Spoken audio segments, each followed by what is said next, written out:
le voin tlai kan mes kan enang kan ei kham to a no pi thil siam hi tu em a pei boka a siam na sa boka kan en zelang pakhat te tein hei hi chonia ka ke chu ka i to a an nu fain wo pi te nu fan la ei lova pakhat te te kan soi chho zelang hi kel sa eni lo beram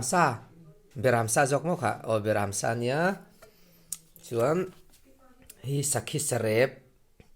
hang tha tu ni o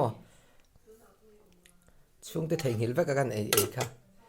chuan ngai hian an tam kan an tam kan ro chuan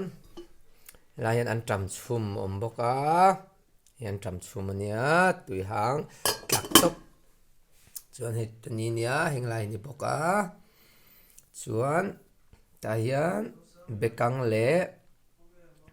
zong tra mix chuan helai hian bekang a hran pain om boka purun var chuan ta hian behliang zong tra long om boka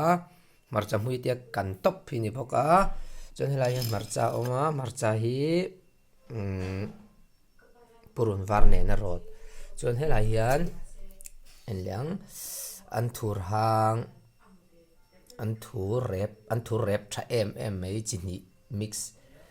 tui hang ni boka kan van ei puarem voin tlai chu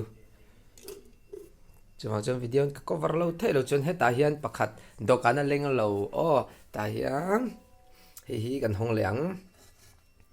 wow hi wo peng ei ti khai hi thalei le alu thalei le alu fry thalei le alu fry alu kan ti mai cho alu fry thalei tui te mai na thau tha sia mo chom hei tam thei tu ka khang zong tu nami kha tu na ron ti lan zong kha